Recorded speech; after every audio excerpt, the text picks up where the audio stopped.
Hello my dear student. और हमारा जो है एग्रीकल्चर एक्सटेंशन जो है चल रहा था और उसकी जो है क्लास नंबर जो है 3 है। और 2 क्लासों में हम बेसिक भी बात किए थे, थोड़ा एक्सटेंशन के बारे में जाने थे, एक्सटेंशन एजुकेशन के बारे में जाने थे, type of education, formal, informal और आपके नॉन फॉर्मल। क्योंकि एग्रीकल्चर एक्सटेंशन क्या है, नॉन फॉर्मल है। इन सभी की जो है चर्चाएँ की थी। अब आगे की क्लास जो है कंटिन्यू करते हैं और इसमें थोड़ा एक क्वेश्चन जो है आ जाता है। और टॉपिक जो है हमारा आज की क्या है, फिलॉसफी ऑफ, हेडिंग डाले भाई, फिलॉसफी ऑफ एक्सटेंशन, है ना। ये भी कई बार पूछ लिया जाता है कि जो है इसकी जो फिलॉसफी है, यानी कि प्रसार शिक्षा का दर्शन, इसको हिंदी में क्या कहते हैं, प्रसार शिक्षा का दर्शन। इसके बारे में केवल देखो एक ही क्वेश्चन आता है, मेनली पूछा जाता है, वो जो टेल्सी और हर्ने ने जो कहा था उसके बारे में जो है पूछा जाता है। यदि बात करें सबसे पहला क्वेश्चन यहाँ से ये बनता है कि जो फिलॉसफी जो है, ये जो शब्द है, ये शब्द किस भाषा का है, ग्रीक का है। पहला क्वेश्चन यही बनता है कि ये कौन सा शब्द है भाई। फिलॉसफी जो है एक ग्रीक शब्द होता है और ग्रीक शब्द जो है दो शब्द कौन से होते हैं, वो एक तो क्या होता है, फिलॉस होता है, फिलॉस, और एक क्या होता है, फिलॉसफी, सोफिया होता है। क्या होता है, सोफिया। फिलॉस का मतलब होता है ज्ञान, फिलॉस का मतलब क्या होता है, ज्ञान, ध्यान रखें इसका। और सोफिया, सोफिया का मतलब होता है अनुराग या ढन, अनुराग या ढन, ध्यान रखें भाई। तो जो है फिलॉस और दूसरा कौन सा होता है, सोफिया होता है। तो ये पूछा जाता है कि जो फिलॉसफी है वो क्या है, कौन सा शब्द है, किस लैंग्वेज से ड्राइव्ड है, तो ग्रीक से है, फिलॉस और सोफिया। देखो इसमें ये पूछा जाता है कि जो प्रसार का, जो हम कह सकते हैं कि दर्शन शास्त्र है या प्रसार शिक्षा का, ये मेनली जो है एक्सटेंशन एजुकेशन का हम कह सकते हैं, एक्सटेंशन एजुकेशन, प्रसार शिक्षा है ना। तो हम यहाँ कह सकते हैं कि प्रसार शिक्षा का दर्शन।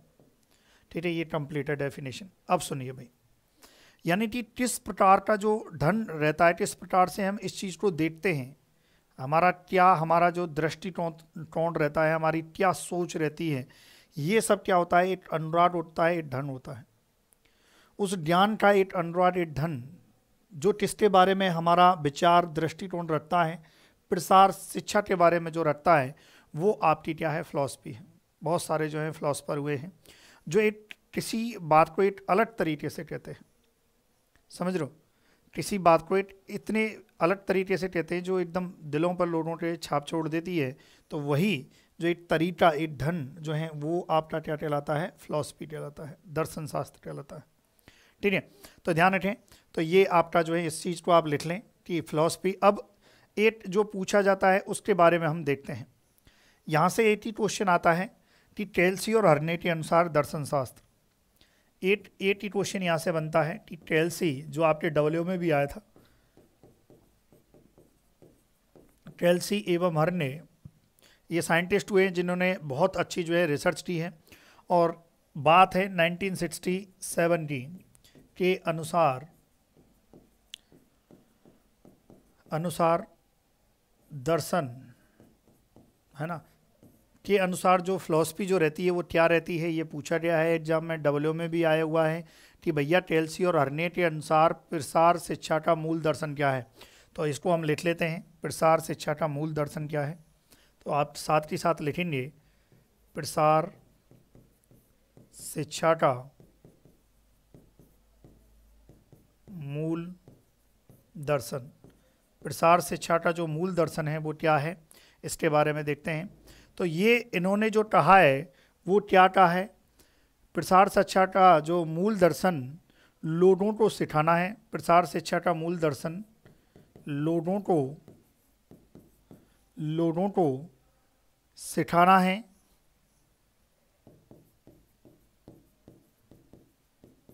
लोगों को सिखाना है कि कैसे सोचा जाए, कैसे सोचा जाए, है ना। इसका मूल दर्शन क्या कहलाता है, लोगों को सिखाना है कि कैसे सोचा जाए, ना कि क्या सोचा जाए। मतलब ये है कि लोगों को खुद के विचार, फिलॉसफी ये क्या कहते हैं टेल्सी अर्नेट के अनुसार, कि लोगों के खुद के विचारों को क्रिएट करना। ये जो दर्शन शास्त्र क्या कहलाता है, लोगों को खुद के बारे में इस चीज़ को सिखाना कि आप किस प्रकार से सोच सकते हो, समझ रहे हो, ना कि ये क्या सोचा जाए, ना कि क्या सोचा जाए। उनको ये टॉपिक नहीं दिया जाता कि यार इस चीज़ पर नहीं, आप इसके विचारों को खुद, वो ये जो फिलॉसफी कहती है कि खुद इंसान जो है अपने विचार एक्सप्रेस कर सकता है, अपने अकॉर्डिंग जो है सिद्धांत प्रिंसिपल्स बना सकता है, समझ रहे हो। या इंग्लिश में यदि हम लिखें इस चीज़ को, इंग्लिश में यदि लिखना चाहें तो हम इंग्लिश में भी थोड़ा सा इसको लिख सकते हैं, to teach people, to teach people how to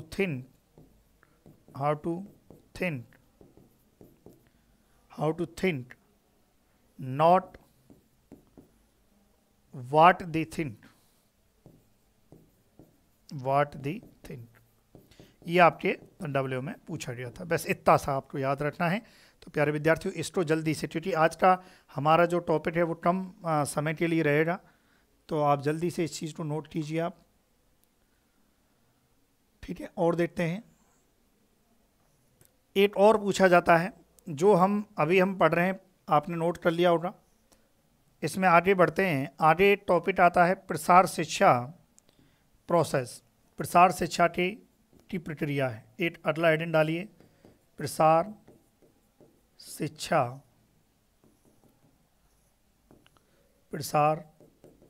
शिक्षा की प्रक्रिया। ये और पूछा जाता है क्योंकि हमारा टॉपिक भी यही चल रहा था, तो इसमें हम लिख सकते हैं process of extension education, process of extension education, या एक्सटेंशन एजुकेशन प्रोसेस भी कहते हैं, है ना। इसको याद रखें। तो आपसे पूछा जाएगा, पहला क्वेश्चन यही बनता है कि जो प्रसार शिक्षा है उसकी प्रक्रिया क्या होती है। सबसे पहले आपको क्या करना पड़ता है इसमें, प्रसार शिक्षा में आपको सबसे पहले क्या करना है। जो भी हम एक चीज़ याद रखें, जो भी हम देखेंगे वो गांव के रेफरेंस में या किसानों के हितों में देखेंगे, केवल ये याद रखें। तो इसमें सबसे पहला यही क्वेश्चन बनता है कि हम कह सकते हैं ये 5 चरण होती हैं, 5 चरण होते हैं, या 5 चरण होते हैं, या 5 प्रक्रिया आप कह सकते हो, 5 होते हैं। पहला क्वेश्चन यही बनता है कि एक्सटेंशन एजुकेशन प्रोसेस कितनी होती हैं, 5 होती हैं। और ये किसके अनुसार है भाई, जेपी लिडन्स के अनुसार। ध्यान रखें, किसके अनुसार है भाई, जेपी लिडन्स के अनुसार। और इन भाई साहब ने इसके बारे में कब बताया था, 1967 में। तो 1967 में प्रसार शिक्षा की जो प्रक्रिया है, जो प्रोसेस हैं, उसके बारे में जेपी लिडन्स ने 1967 में बताया था। 5 चरण बताए थे। पहला तो ये क्वेश्चन आता है। दूसरा क्या आता है कि भाई ये जो 5 चरण है वो कौन कौन से हैं, ये डायरेक्ट भी आ जाता है। तो ये 5 चरण है आपके सॉर्टर, ठीक है। 5 चरण क्या हैं ये पूछा जाता है। देखो, जब प्रोसेस, जब बात कर दी थी प्रोसेस, इसका मतलब ये 100% है सीक्वेंस से होगा। पहले एस आएगा, उसके बाद ओ आएगा, फिर टी आएगा, फिर ई आएगा, आर आएगा। कई बार एग्जाम में ऊपर नीचे करके भी दे देते हैं, तो इसकी फुल फॉर्म भी देखेंगे, SOTER। अब आप याद रखें, आपसे पूछा जाए एक्सटेंशन एजुकेशन प्रोसेस, तो कितनी भैया, 5। किसके अनुसार, जेपी लिडन्स के अनुसार। ये किसने जो है कितनी होती है, 5 होती हैं। क्या है इसका जो है सॉर्टर होता है। तो इस चीज़ को आप लिखिए। चलिए, अब सबसे पहले हम देखते हैं इसके बारे में। एस के बारे में जो है देख लेते हैं। एस क्या है, सिचुएशन। एस होती है सिचुएशन। यदि आप गांव में गए, वहाँ की स्थिति के बारे में जाना, यानी कि स्टडी ऑफ सिचुएशन या प्रॉब्लम। हम इसको पूरा सेंटेंस करके भी लिख सकते हैं, इसको चाहें तो। इसको पूरा यदि सेंटेंस करते हैं तो वो भी हम लिख सकते हैं। Study of situation and problem. ये याद रखें कि स्टडी ऑफ पहला जो है कि वो क्या है, स्टडी ऑफ यानी कि स्थिति और समस्या का अध्ययन, हिंदी में लिखना चाहें तो स्थिति एवं समस्या का अध्ययन। अब हो सकता है आप गांव में रहे, अब गांव में आप चाहते हो कि भैया वहाँ पर जो है लोगों को अवेयर करना, लोगों को जागरूक करना है या किसी चीज़ के बारे में बताना, तो आप गांव में जाते ही सबसे पहले ऐसे थोड़ी गए और जाते जो है बस बोलने लग गए, 2 लोग आए, नहीं। आप वहाँ यदि आप चाहते हो गांव में लोगों का बदलाव करना, भला करना या किसी प्रोजेक्ट को लाना, किसी स्कीम को लाना, तो उसके लिए सबसे पहले वहाँ के लोगों की, आपको वहाँ के लोगों की स्थिति जाननी पड़ेगी। भाई वहाँ के लोगों की सिचुएशन कैसी है, स्पिरिचुअल हो या आध्यात्मिक हो, भौतिक स्तर हो या इकोनॉमिक, ऐसी भी जो भी स्थिति वहाँ की जाननी है। फिर वहाँ के गाँव में आप गए हो तो वहाँ के लोगों की प्रॉब्लम जाननी है। ये एक्सटेंशन एजुकेशन का सबसे पहला मेन रहता है। फिर आ जाइए दूसरा ओ, फिर अब आपको क्या बनाने हैं, जब आपने जान लिया कि भाई ये प्रॉब्लम है, ये सिचुएशन है, तो आप क्या करोगे, आप जो है ऑब्जेक्टिव बनाओगे, ऑब्जेक्टिव एंड सॉल्यूशंस की बात करोगे, है ना। तो अब आप क्या करोगे, उद्देश्य बनाओगे। उद्देश्य आपके अकॉर्डिंग नहीं, उन प्रॉब्लम के अकॉर्डिंग, आप प्रॉब्लम के अकॉर्डिंग कि किस प्रकार से जो है इन प्रॉब्लम को निवारण किया जा सके, किन प्रकार से जो है इनका सॉल्यूशन करना है, ये सारी चीज़ें आप करोगे। यदि मैं पहले की बात करूं तो पहला क्या कहता है इंग्लिश में, एक शब्द और पूछ लिया जाता है, व्हाट इज नाउ। ये चीज़ कहती है इसमें, व्हाट इट इज नाउ, है ना।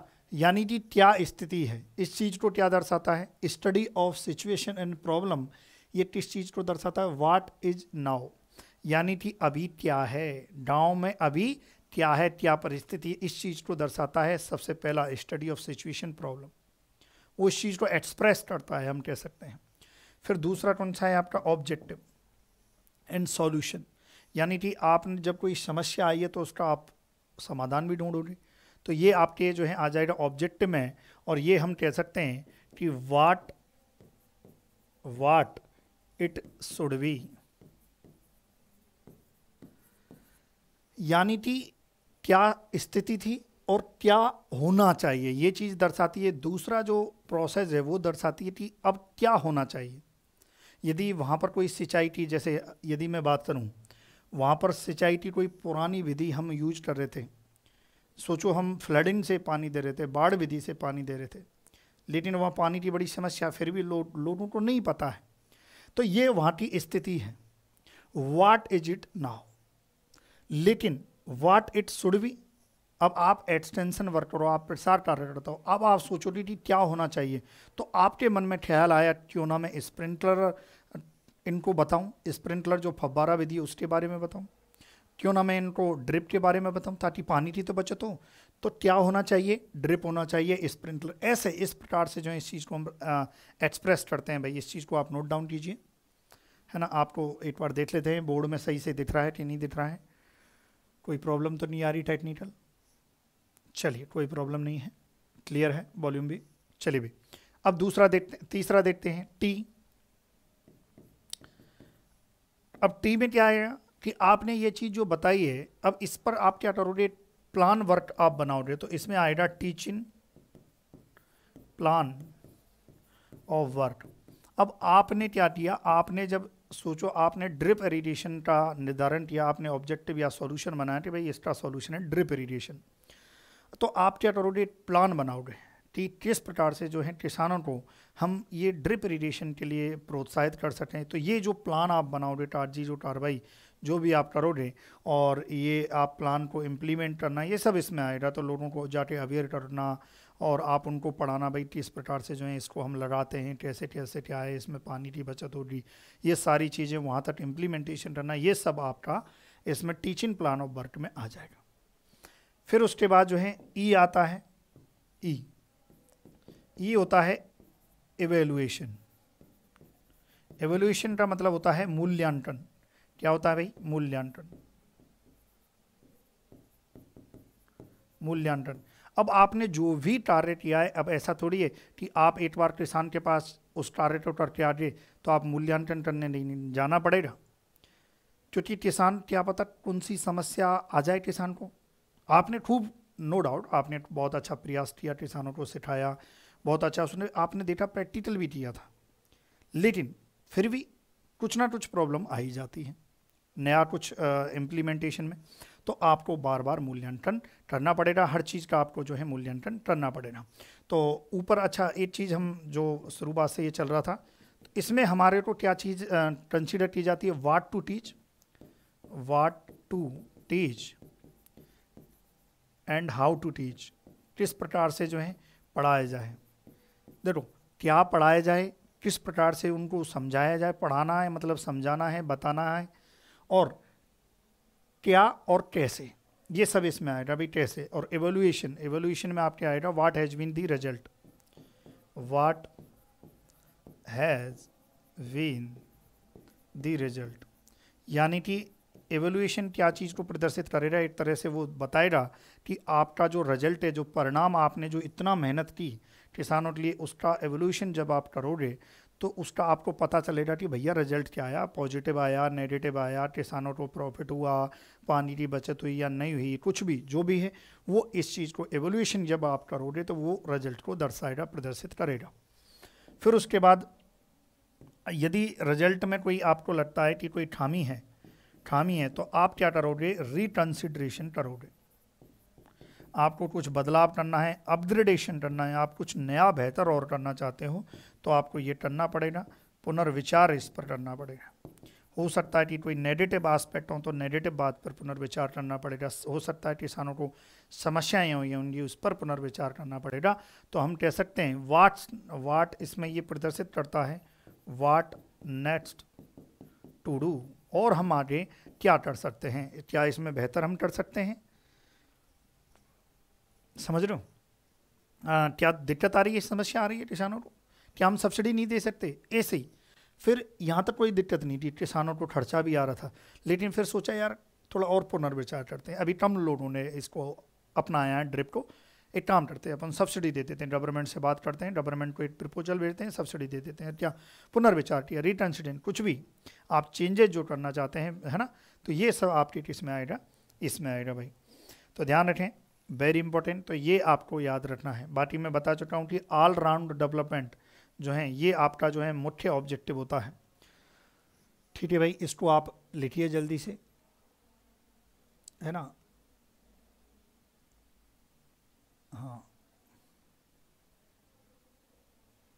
चलिए,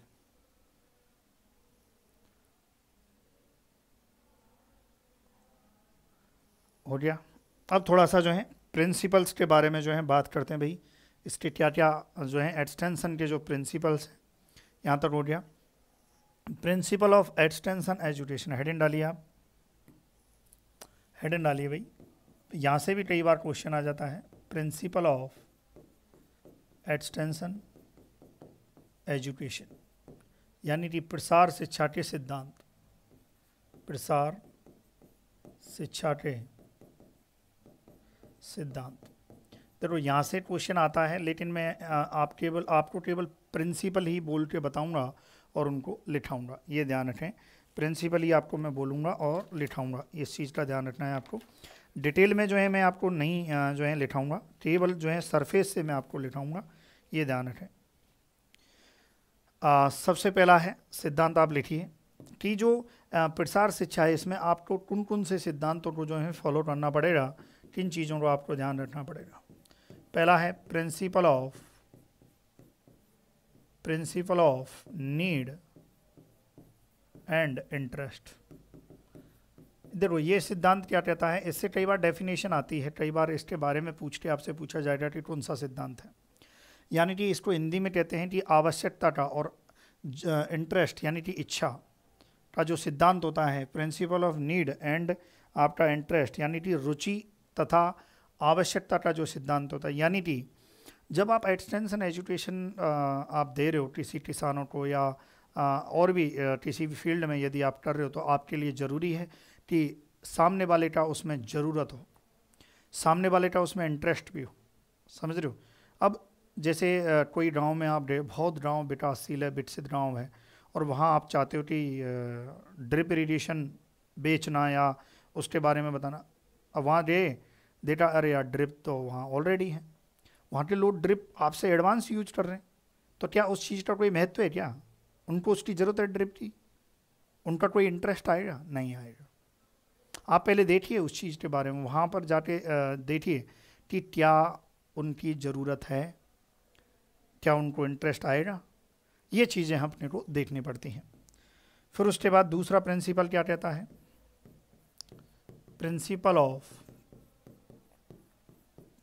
दूसरा प्रिंसिपल क्या कहता है? प्रिंसिपल ऑफ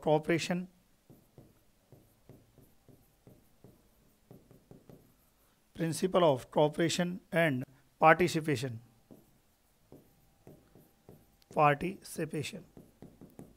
ये सिद्धांत क्या कहता है? देखो, इसको हिंदी में क्या कहते हैं? सहकारिता एवं सहयोग का सिद्धांत। ये ध्यान रखें, हिंदी वाले भी लिख सकते हैं, सहकारिता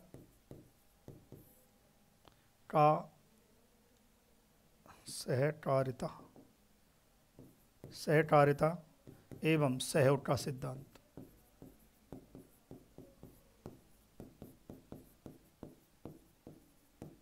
देखो, ये सिद्धांत क्या कहता है कि भाई आप यदि प्रसार कार्य करते हो, आप चाहते हो किसी गांव का विकास करना, भला करना, तो आपको वहाँ के लोगों के लिए, जो जिनके लिए आप ये कर रहे हो ना, उनका कॉपरेशन, उनका सहयोग और उनकी सहभागिता उस काम के प्रति उनको आपको कंसीडर करना पड़ेगा।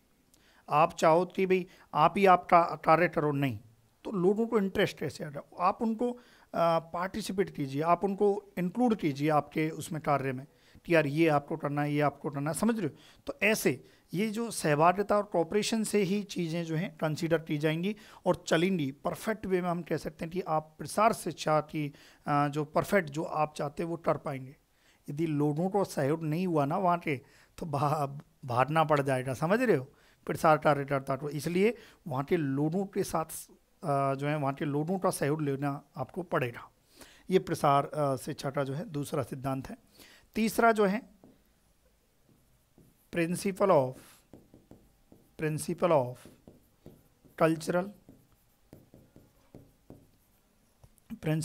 Cultural difference. ये भी आपको याद रखना है। प्रिंसिपल ऑफ कल्चरल डिफरेंस यानी कि आपको ग्रामीण मनुष्यों की पुरानी रीति रिवाजों में बहुत आस्था होती है। ये सुनने ध्यान से, ग्रामीण मनुष्यों की पुरानी रीति रिवाजों में बहुत आस्था होती है। अतः प्रसार कार्यकर्ता को जानना चाहिए कि गांव वाले क्या जानते हैं और क्या सोचते हैं, उनके क्या विश्वास हैं। उनके सांस्कृतिक स्तर के आधार पर धीमे धीमे सांस्कृतिक परिवर्तन लाना चाहिए। एक साथ उनके सांस्कृतिक विचारों को गलत मानने से प्रसार कार्य करने में सफलता कठिनाई से प्राप्त होगी। यानी कि कई बार होता है, देखो, कई बार लोगों में बड़ी पुरानी विचारधारा होती हैं और आप गए एकदम, अरे ये नहीं, ये गलत है, मान लेंगे क्या लोग? क्योंकि लोगों के मन में वो धर्म से चीज़ें जुड़ी हुई हो सकती हैं, उनके संस्कृति से चीज़ें जुड़ी हुई हो सकती हैं। तो इसलिए आपको जो परिवर्तन लाओगे, आप धीरे धीरे परिवर्तन लाओगे। कई आदिवासी लोगों में जैसे परिवर्तन हुआ है, आज देखो वो लोग जो हैं एक उच्च स्तर की जो है जिंदगी जी रहे हैं। धीरे धीरे परिवर्तन, एक साथ परिवर्तन नहीं होगा, समझ रहे हो? धीरे धीरे, पहले सती प्रथा थी, धीरे धीरे परिवर्तन आया ना सती प्रथा में। पुरानी जो है डांटन प्रथाएं थी, और जो है हम कह सकते हैं कि किसी चीज़ को ना करने से गांव में देखो कितनी सारी रूढ़िवादी और अविश्वास वाली जो है विचारधाराएं रहती हैं, समझ रहे हो? तो इन चीज़ों को यदि आपको बदलना है, क्योंकि देखो प्रसार कार्यकर्ता को सब कुछ बदलना है, तो उनका ये स्तर भी, जो पुरानी रूढ़िवादी विचारधारा, उसको भी थोड़ा बहुत परिवर्तन लाना पड़ेगा, यदि वो गलत है तो विचारधारा तो। ठीक है, तो ये चीज़ का आपको ध्यान रखना है, कल्चरल डिफरेंस का आपको ध्यान रखना है कि भैया क्या बोलना है, क्या नहीं बोलना है, समझ रहे हो? ये ध्यान रखें। फिर उसके बाद जो है और देखते हैं, इसमें आप कह सकते हैं कि प्रिंसिपल ऑफ अप्लाइड, एक और कहता है, एक और प्रिंसिपल क्या है? Principle of applied. ये पूछे जाते हैं भैया ना, इसके बारे में पूरी लैंग्वेज देके आप बोलोगे सर इससे क्वेश्चन कैसे आता है? क्वेश्चन आपको पूरी लैंग्वेज दी जाएगी और पूछा जाएगा कि कौन सा प्रिंसिपल है। मैं आपको क्वेश्चन कराऊंगा इसके, ये ध्यान रखें। Applied science and democratic approach. है ना, ये ध्यान रखें। ये क्या कहता है, व्यवहारिक विज्ञान और प्रजातांत्रिक पहुंच का सिद्धांत जो है, ये ध्यान रखें, ये आपसी विचार विमर्श और सुझावों पर आधारित है। वास्तविक स्थिति पर लोगों के साथ विचार किया जाता है कि सभी उस कार्य में भाग लें। प्रसार कार्यकर्ता वैज्ञानिक खोजों को व्यवहारिक रूप देता है जिससे किसान उसे अपनी प्रयोगशाला रूपी खेत में आसानी से अपना सके। यानी कि इसको देखो, ये तो भाषा शैली थी, अब इसको जैसे मेरे वे में यदि मैं समझाऊं तो ये कहते हैं कि भाई आप जो है ना, आप वहाँ के लोगों के लिए आपने कोई चीज़ रिसर्च की, तो रिसर्च को आप उस प्रकार से रिप्रेजेंट करो कि वो समझ में आ जाए।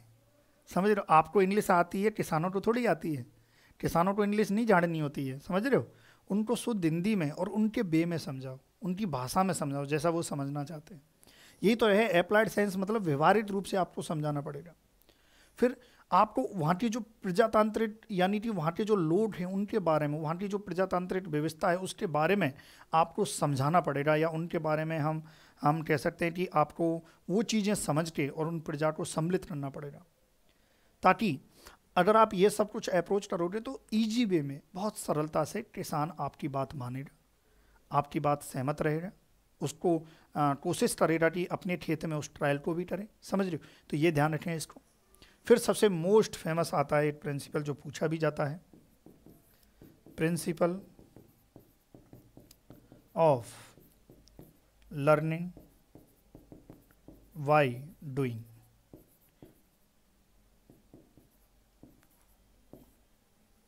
करके देखो, है ना, ये ध्यान रखें। ये सिद्धांत क्या कर रहा है, करके सीखने का सिद्धांत, करके सीखने का सिद्धांत। इसको आप लिखिए, फिर मैं दूसरे पेज पर इसको बताऊंगा ये क्या होता है। देखो, यहाँ से क्वेश्चन आता है कि जो लर्निंग बाय डूइंग जो ये कॉन्सेप्ट है ये दिया किसने था। सबसे पहला क्वेश्चन तो यही बनता है, मैं आगे बताऊंगा इसको। लर्निंग बाय डूइंग यानी कि सीधी सी बात है, इसमें आप किसानों को स्वयं करने और स्वयं भाग लेकर सीखने के लिए प्रोत्साहित किया जाता है। मतलब आप क्या करो, ये सिद्धांत कहता है भैया अगर आपको लगता है कि किसानों को रुचि इसको करने में ज़्यादा और मज़ा भी आएगा और उस चीज़ को ये अडॉप्ट भी कर लेंगे, तो आप क्या करो, किसानों को वो चीज़ करने दो। लो भाई साहब ये करो, आप उनको सीखने का मौका दो, आप समझ रहे हो। तो ये सिद्धांत यही कहता है कि आप जो है किसानों को स्वयं करने दो, उनको स्वयं भाग लेकर सीखने को आप प्रोत्साहित कीजिए। जब व्यक्ति किसी काम को स्वयं करता है ना, तो उसे व्यवहारिक ज्ञान भी होता है और कठिनाइयों का भी अनुभव होता है। जिन कठिनाइयों को प्रसार करता उन्हें समझा सकता है, इससे किसान का सीधा अनुभव प्राप्त होता है।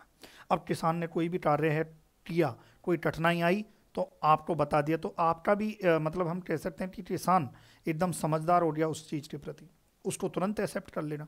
तो एक क्वेश्चन यहाँ से जो पूछा जाता है वो मैं बता देता हूँ।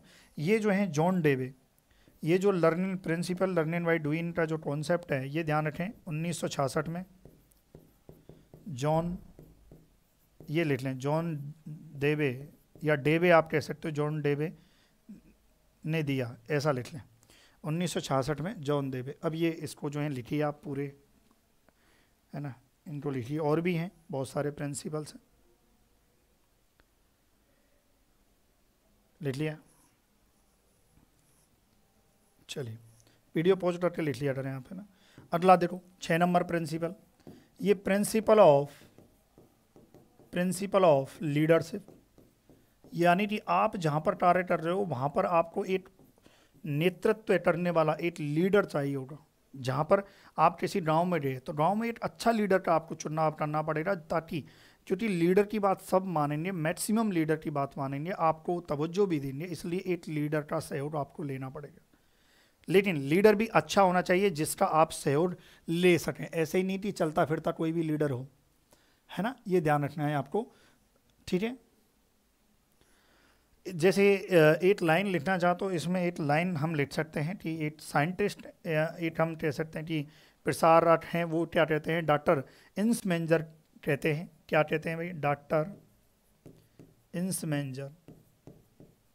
क्योंकि आप ऐसे ही गए, ऐसे ही तो आपकी कोई बात नहीं मानेगा, आप सरपंच को ले सकते हो, तो हम कह सकते हैं कि इंसमेंजर के शब्दों में कोई भी प्रसार कार्यकर्ता, कोई भी प्रसार कार्यकर्ता, प्रसार कार्यकर्ता तब तक सफल नहीं हो सकता, कोई भी प्रसार कार्यकर्ता तब तक सफल नहीं हो सकता जब तक गांव के वर्तमान नेता का,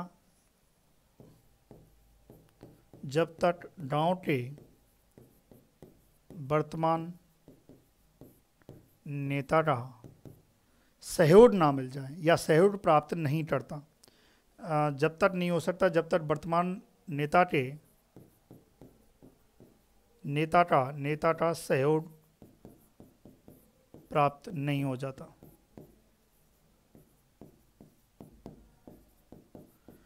यदि आप चाहते हो मैक्सिमम लोगों तक पहुंचाना तो भैया वहाँ के नेता का आपको सहयोग लेना ही पड़ेगा, ऐसा इंस मेंजर साहब कहते हैं। और भी हैं, और प्रिंसिपल देख लेते हैं। देखो और सबसे अच्छा प्रिंसिपल क्या है, प्रिंसिपल ऑफ सेटिस्फैक्शन।